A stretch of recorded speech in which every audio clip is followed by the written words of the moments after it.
Alright guys, Jack here, JBF Music and Guitar Lessons. What I've got for you today is the Analyses to Gordon, and I believe it's this song called Amber. If you want my first time listening to them, you can check that out with the eye up there.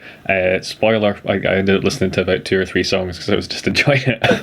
This was suggested to me through Patreon. If you yourself have a suggestion or you just have the means and inclination to support the channel, make sure to hit up patreon.com/JBF Music. And on that note, a huge shout out and a massive thank you to the ever awesome Rabbi Rabs, Matt Hortzman, Glenn Kelly, Stephen Williams and Rebecca Hay for the continued support on that platform. Cheers guys. So the aforementioned Rabbi Rabs kindly sourced out 2 videos of the same performance for me here, so I suggested putting them together. So I've done that. Hopefully future me will figure out a way to put this here and it won't look too messy. Fingers crossed. I've also talked a little bit about what I did to the sound because I changed it a bit. It's probably quite boring, so I'll put that on at the end of the video so as not to bore everyone to tears right at the start, although I maybe succeeded in that already. So I've got this up in one of the Windows media player things because it's easier to skip forward and backwards on this one. There might be a horrid white line at the bottom. I apologise, it's just going to be too difficult to navigate. So I'm going to start at the start and see what pops up. So the thing I really liked about this band was there was no messing about between the songs. It was like snappy into the next one. And there you can hear the chord ringing out from the previous song. Some sort of major chord. Yeah, I think it's probably A, but they might be down half a step. It might not be. A C major 7, I think. C9 maybe? Nope. Or is it? Oh no, I can't hear it. What is it?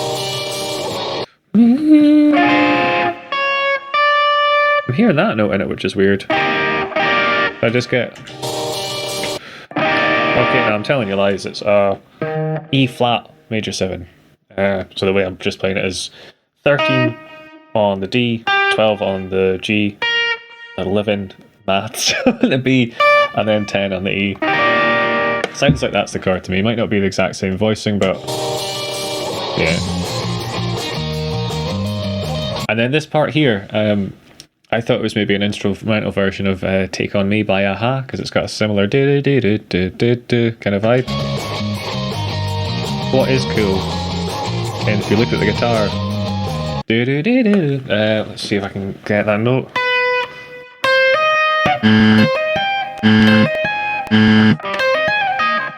It doesn't look as far away as that.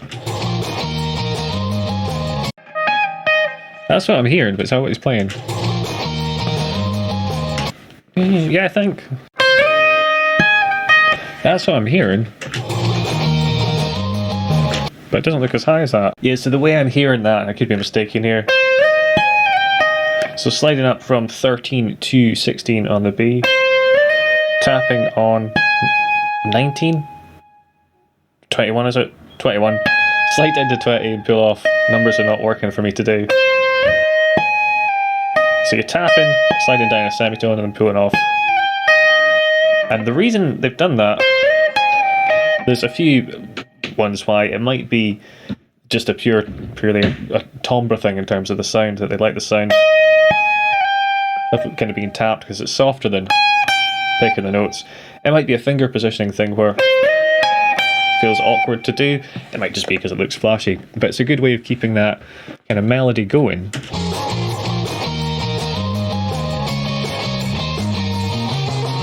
Just a tiny little touch to kind of get that high part of the melody without, you know, derailing it into some big tap fest or solo or something. On a totally practical note, I had talked in the reaction about how I don't particularly like playing outdoors. If you look, there's a few things that sprung to mind when I was putting this together. One is these aren't exactly like light amplifiers. These aren't things that are particularly easy to move around. So fair play for them for lugging them out. I don't know where their generator is. That might be just to the side of the drum kit there. You can see, for example, the Vox amplifier, the pink one there, is on top of a flight case, just so it's a bit easier to hear. As if it's down at your feet, that's kind of where the sound's being projected. The cube at the front, the street cube, the thing that's kind of turned up on the side, just in the middle, I'm assuming they're putting the vocals through that. And that's the kind of typical one that people use for busking. It's been a sort of industry standard in that regard for like over a decade at this point, I think, quite a while. good solid amp, kind of battery powered, usually quite reliable. The other tricky thing about playing like this is to do with like kind of levels and volume. So generally if you've got a long lead or a wireless, you can kind of stand where the audience would be, get everyone to play a bit of a song, and then you can kind of figure out this person needs to go up, they need to go down. This sort of thing is generally very hard for drummers to do, because if you look at where the cube is, I think the vocals are probably just coming out of that. They might have an in-ear thing that sends the vocals to them as well, but if you're playing a song and you can't hear where the vocals are, a lot of us use them for kind of cues. It's feels like you're kind of flying blind. It's a definite skill if they can't hear the vocals and they can still play the songs and play them this well and this tightly. So there you'll hear and notice a big shift in the guitar's sound. If you watch the guitarist's foot, when it goes down, that's turning an overdrive pedal off. So we've got the driven sound to the clean. I'll put that a bit further back. Right. So that's probably more or less what sound they have coming through this. It's probably a triple rectifier amp there. It's usually quite a kind of metal heavy one. And they'll be using various pedals in front to drive the sound to get these kind of different sonic textures. It's nice kind of jazzy chords, but with a kind of post-rock spangly type of sound. The bass just dropping out and coming in with a really cool fill as well. Same with the drums. A little bit of hi-hat trickery.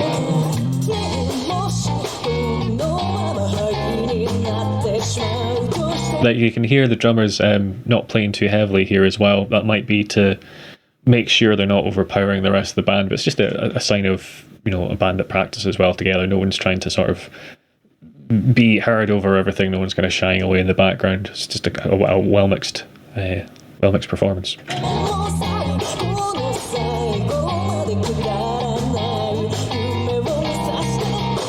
What I find quite interesting about the way the bassist is approaching this is it's almost like taking a kind of funk bassist and you put them in like a rock, post-rock context, because it's quite kind of smooth, jazzy funk lines, and it just works really well, because rock tends to be a bit more kind of straightforward. I think AC/DC, if you ever listen to the bass in that, it's normally just dun dun dun dun dun dun, because that's what rock normally needs. But here it's like a little twist. It just works really well.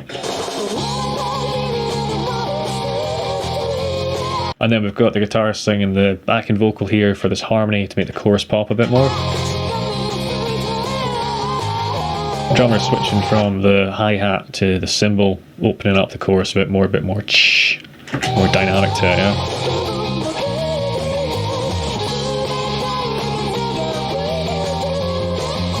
And there's a really nice bit of bass playing here. I'll go back a bit further. Further again, here we go. Do do do do do do do do, going up the neck.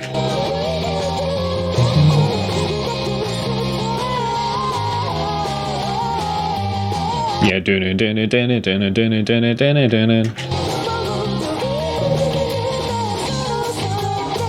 So quite a busy bass line, but still serving the song and just sounding really cool. And back to that kind of riffy hook with a little tap.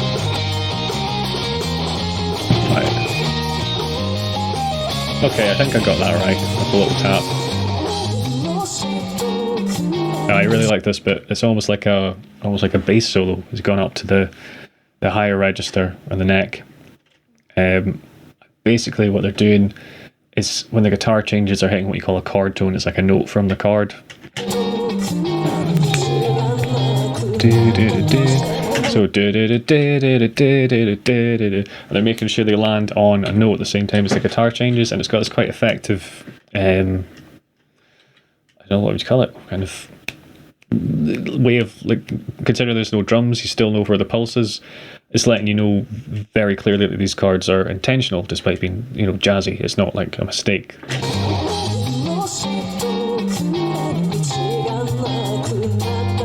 Yeah.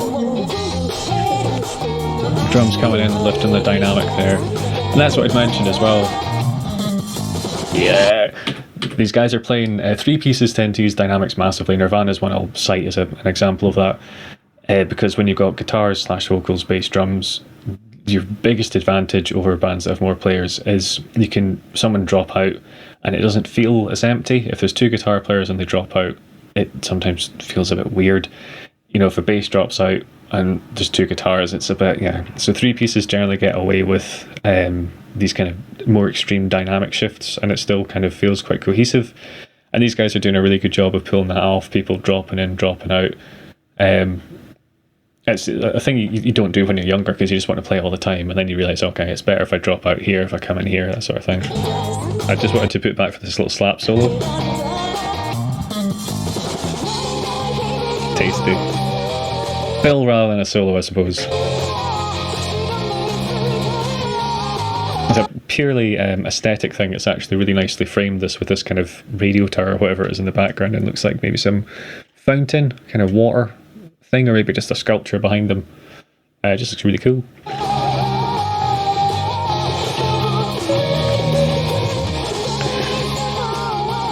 What I like as well is, even though they're doing a street performance, they've still got fairly extensive pedal boards to shape their sound as well. So it's clearly people have taken a lot of time and effort to craft their sound.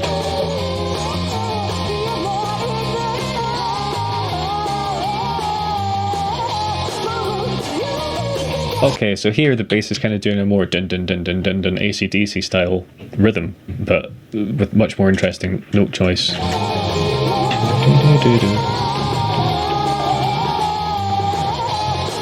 Got a really good sense of melody, the bass player, using notes to kind of join up the chords in a very pleasing way, to me anyway. Solo time. Okay, yeah, cool, this bit. So, if you look under the guitarist's foot, just here, so to put a foot on a wah-wah pedal, it does what it says on the tin, it makes things go wah-wah-wah. Now, if you watch very closely here, they need to push it down all the way, because there's a tiny little button in this one that needs to be pushed quite hard to turn it on. There, so, yeah. And once it's turned on, it starts to do the wah thing. If you leave it on all the time, you're going to get this weird EQ swoop. So you kind of turn your wah on. When it's open, it's kind of more, and when it's open, it's more. So if you watch the foot and listen to the kind of contour, not necessarily the notes, but the treble and the bass.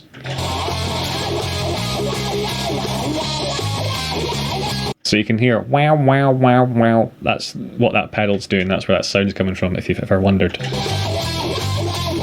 And you can do cool things.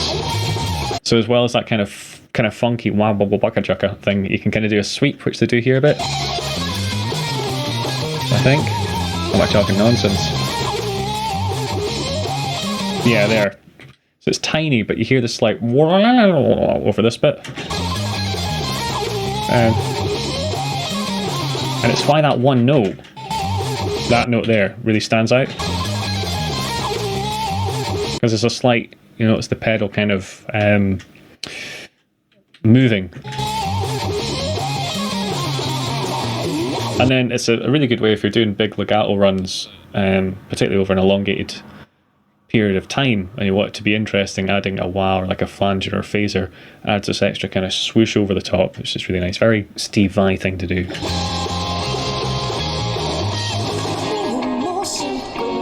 So here, we've gone to the clean sound, but there's a tiny bit of like kind of delay on the guitar.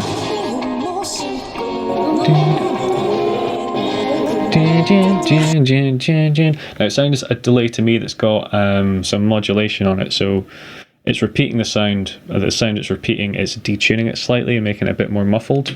So it's got a kind of like retro, lo-fi, almost like Massive Attack kind of vibe, or more, not vibe, trick, but used in a totally different context here.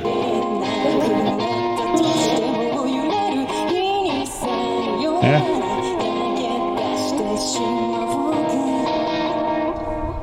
Quite like the little guy going past on his bicycle, made it feel almost like a video game background or something. Cool.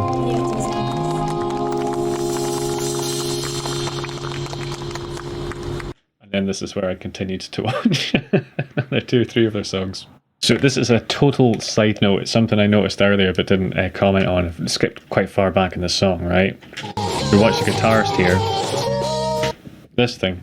So there's two possibilities. It could be a stage move, it could be signaling a change, but what is more than likely is they're just adjusting their sleeve. And if you're wearing long sleeves, they can get in the way, and the easiest way to kind of get it to behave is to put your arm up, because then the sleeve falls down, and then you put your hand down quickly and you can kind of anchor the sleeve against your guitar a little bit. So this is like if you're battling playing in the cold versus being able to actually, you know, play the instrument. That's what I suspect's going on in there. That's certainly something I've seen myself do many times. Like if you watch, there's a quick little flick of the wrist. Where is it? There, to kind of straighten up the sleeve. I'm pretty sure that's what's going on. This is something I haven't really done before, but I thought I'd take a wee minute and talk about what I've done here. So I've taken the two videos kindly supplied to me by Rabbi Rabs. I've got my cursor on. I don't think I have. Let's see if that is on. So I've turned the cursor on, so hopefully it'll be easier to see.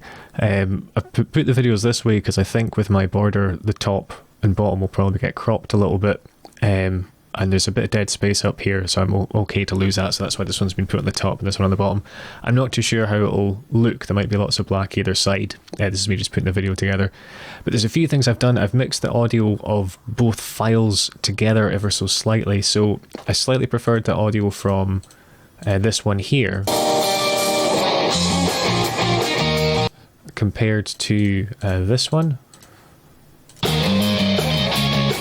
It's a bit tinnier, so this one's still here, but it's quite quiet. What I've done to both audios, I've gone to... So all I've done here is like change the size of them really. What I've done to both audios, so this is the master track, this affects everything. I'll put things on one at a time and you can hear what I've done. I've boosted the bass, mids a little bit and cut the treble. The main thing I've done is added a lot of volume, so I'll put that in so you can actually hear what's going on. Kind of quiet, like around this 20-15 kind of decibel range. I don't like going higher than 10 for YouTube because it just sounds, if you get over 5 on YouTube, it just compresses too much and sounds weird. Here seems to be a fairly sweet spot for things still being loud enough without YouTube doing weird stuff to it. So we've got that. Put this on.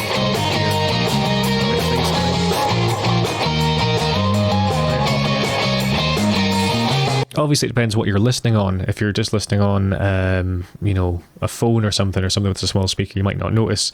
If you've got bigger speakers like I've got here, there's a difference. It's still not huge. It's mainly that I've taken the treble down and you're getting a wee bit more bass response. So I'll put that on and off again.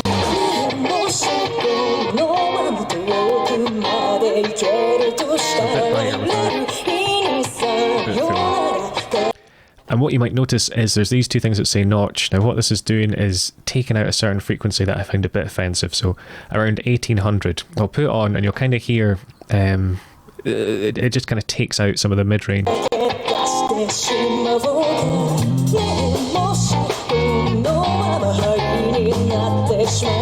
So it's kind of like the best way I can describe it's like a there's something a bit like that.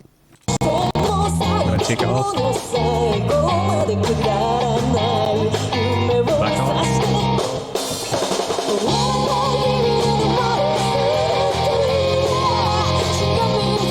It's not a huge change, it's a tiny bit. I could just hear a bit of mid-range there that I didn't want, and I've put in another one at 600, and this is just doing a tiny tidy up, so I'll put that on by itself so you can hear that.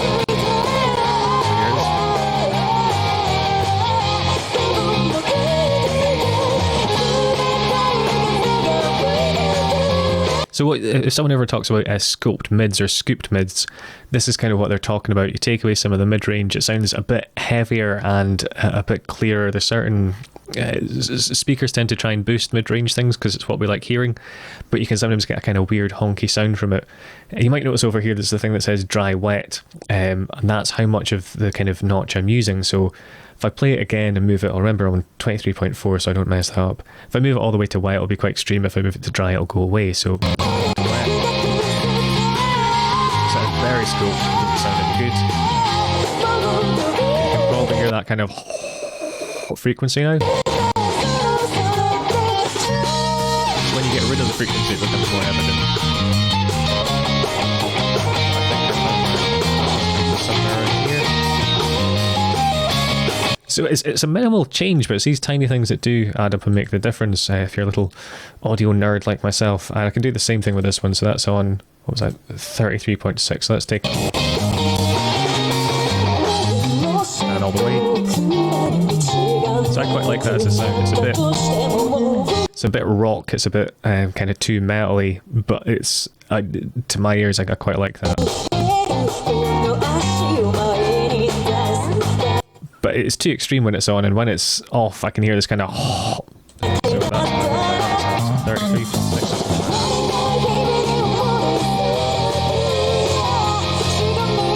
It has got quieter because I'm taking frequencies out, but both off. It still sounds fine, but it's a slight ranges that are, yeah, a wee bit clearer for me when I've done that. Like I say, something I never normally talk about, so if this was incredibly boring, I do apologise, but I thought I'd film it and stick it in. Patreon's the place to go if you have the means and the inclination to support the channel. You can also just check out videos, leaving a like and a comment goes a huge way as well. Click subscribe to make sure you never miss out on new content. Cheers guys, hope you're having a good one.